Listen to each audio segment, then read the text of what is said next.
Let's now turn our attention to using trees for regression. So the intuition here is that when we are given a data set, so for example, we are given a data set like this, and of course for simplicity, I'm showing you just two predictor attributes and one target attribute. So the predictors are income and family size, and the target attribute is expenditure, the amount of money that they're going to spend on some occasion. And we believe that it's dependent upon the income of the family and the family size of the family. So it's just a simple data set that I've made up for demonstration. So the point here is that it might be possible for us to observe the data, carefully look at the data and identify certain rules. So for example, we may say if income is less than 95,000 and family size is either 1 or 2, there is no 1 in the data set, but I'm just saying is 1 or 2, then we predict that the expenditure by that family is going to be 410. Now, how did we arrive at that? Well, we just looked at again, let's take a look at another example. If the income is less than 95,000 and the family size is 3, then the expenditure is 510. Okay, so this is just a rule. Obviously, it doesn't make sense. We would expect a smaller family to spend more money than a larger family. But nevertheless, or we can look at it a different way. Say there are more people, so they have to spend more money. Whatever, that's the point, is not the logic of the data itself. This is the data. So this is what we are saying, that we might be able to look at this and arrive at rules. Okay, now what is the logic of saying that if this is the condition, then this is the expenditure? Well, if you look at all the cases that satisfy this condition, then you see that these are the cases that satisfy the condition. Income is less than 95,000, so that's all of these cases, and family size is 1 or 2. So these are the only cases in our entire data set that satisfy this condition.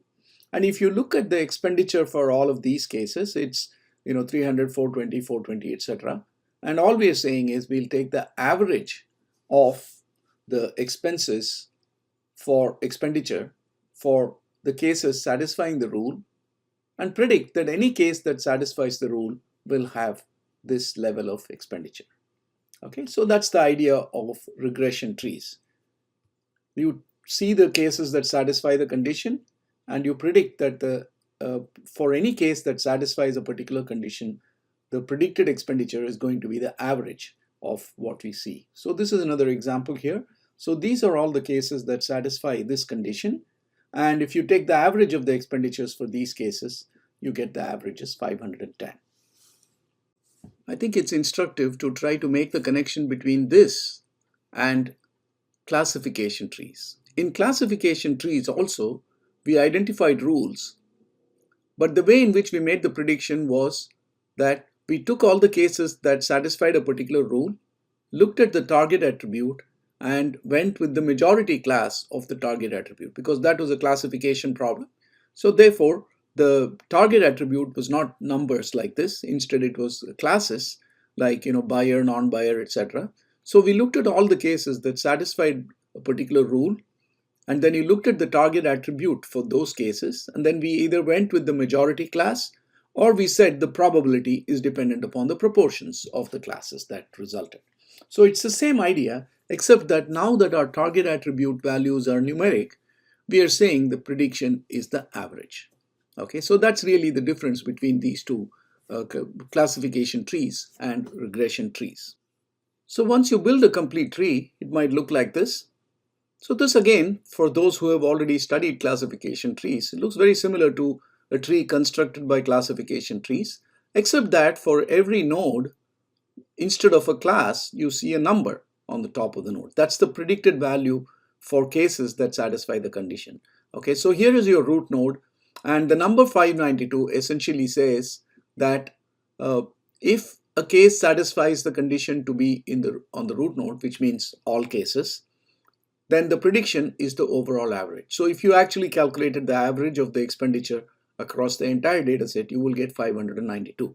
That's what it says. Okay, so the first split it has done on income less than 95,000. 95E3 is 95,000, right? So if you looked at all the cases whose income is less than 95,000 out of this data set, then you will see that 12 of the cases satisfy this condition. So it says n equals 12. This is n equals 20, which is the entire data set. So 12 cases satisfy the condition that income is less than 95,000. And for those 12 cases, if you calculated the average expenditure, it would be 483.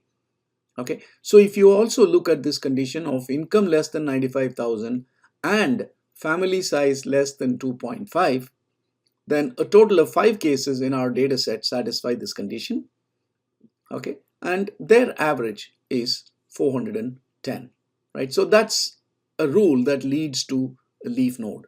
Okay, incidentally, this was the condition for our first example. So if I just go back and take a look at this example, okay, so family size is 1 or 2, which is basically family size is 2 because there is no 1 here. So when we say less than 2.5, this is exactly the case. And these are the 5 cases that satisfy that condition. And their average, of course, as we have seen, is 410. Okay, so that's what the mechanism is. Of course, we haven't actually shown you the actual process by which the tree is constructed. All I'm showing you here is by some magical mechanism, we have constructed the tree, and I'm only explaining to you at this point how the tree works. Okay, so this is a tree. So given any case with the sum with a particular income and a particular family size, we can run it through the tree and make a prediction. So for example, if I have a case whose income, let's say, is 125,000 and family size is 3. Okay, so let's see how that case goes through the tree. So income, I said, was 125,000. So income is not less than 95,000. So it goes here. And it says income less than 114,000. No, the income is 125,000. So once again, we go here. And it says, is family size less than 3.5? Yes, we said family size is 3.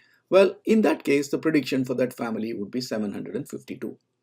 Okay, that's really how regression trees work, right? So we call it regression tree because the prediction is a number. It's not a classification.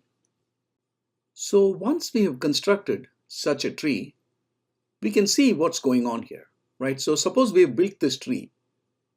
Any case, that is, of all the cases that we had in our data set, in the training data using which we built the tree, any case would end up at one of these nodes, right? So we take all the 20 cases, and each of those 20 cases has landed in one of these locations, right? Because every case has to land up at one of the leaf nodes. So actually, if you add up the n values here, it should add up to 20. Let's see, 5 plus 5, 10, 12, 14, 18, 20. Okay, so every case lands up here. So that means what? That means that the set of rules takes our training data and partitions it into a certain set of cases, okay, into certain sets.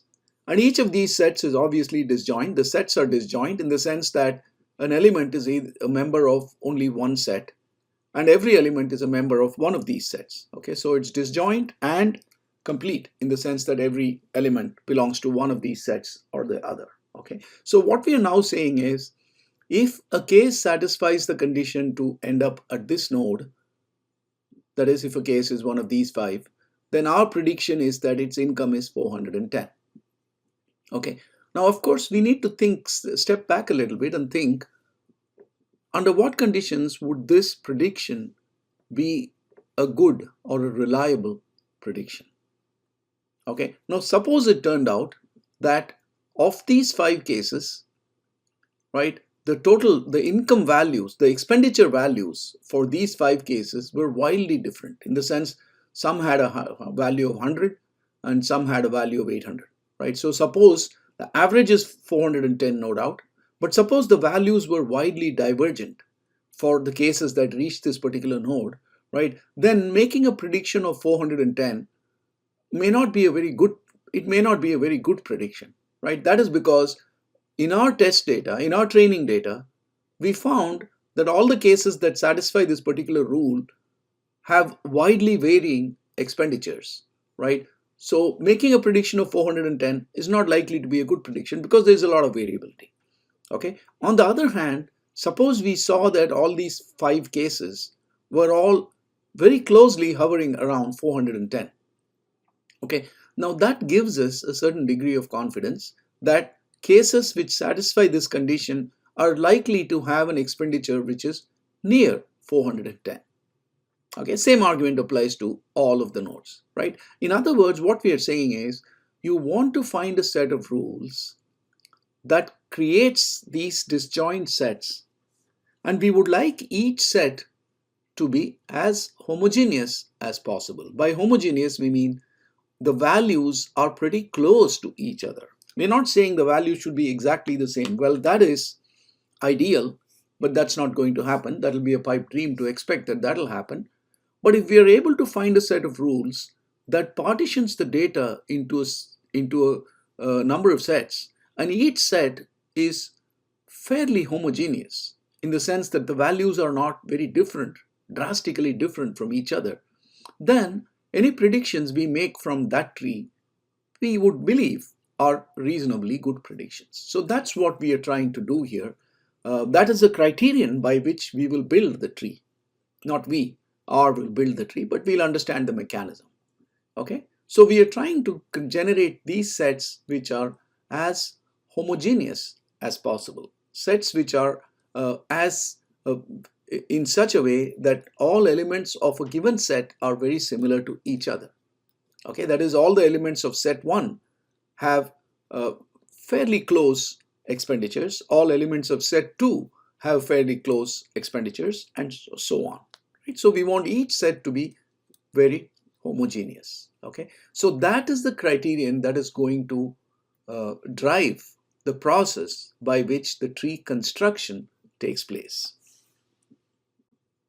So once again, homogeneity of a set is high if the expenditures are similar to each other, and it's low when the expenditures are quite dissimilar to each other. But of course, similar and dissimilar are, relative terms. These are not absolute terms, and we need to give this definition, this claim of similar and dissimilar, this concept, we need to give it a little more shape. We need to make it more concrete, but this is the idea. Okay, of course, on the one hand, when all expenditures are exactly the same, then homogeneity is very high. Okay, on the other side, of course, the expenditures can be dissimilar in an infinite number of ways. Okay, so that side you cannot give an absolute definition, but on the side of high, the absolute definition is all of them are exactly the same. Okay, so by now, based on things that we have already discussed under regression and also with cluster analysis, you might have an idea of how we are going to measure the homogeneity of a set. Okay, so what we are going to do is, remember, all members of a set have numeric target attributes. And of course, when we are talking about homogeneity, we are talking about homogeneity only from the point of view of the values of the target attribute, not of the other attributes, right? Because we are trying to make a prediction for the target attribute. So we want to see if the target attribute values are all very similar, then we are quite confident with our prediction. That's all we are looking for. Okay, so the way in which we are going to measure homogeneity is, of course, the sum of square deviations from the mean. Okay, this is what we used in cluster analysis as well to define a cluster as highly coherent. Okay, so it's the same idea that we are talking about here, and that is the reason why I actually introduced cluster analysis in between linear regression, because even in linear regression, when we were talking about the amount of variability that exists in the target attribute, right, the total sum of squares was exactly the same thing. Total sum of squares is nothing but this sum of square deviations, or deviance. We call it deviance here. Okay, so it's the same idea, and there is that similarity that's running through everything we are doing after we started regression. Okay, and of course that is measured like this. If the values are x1 through xn, n values, then x bar, suppose x bar is the mean, then deviance, or a measure of heterogeneity, right, homogeneity or heterogeneity. Okay, so this is a measure of the extent to which something is homogeneous or heterogeneous. If this value is 0, then we have perfect homogeneity, right? If this value is very high, then we have very low homogeneity. Okay, so x bar is the mean, xi minus x bar is the amount by which the ith value differs from the mean. And of course, in statistics, we never add up deviations, we always add up squared deviations. Okay, and there are some sound mathematical reasons why that is done. The easiest of those reasons is to say, well, we don't want negative and positive values to cancel each other out.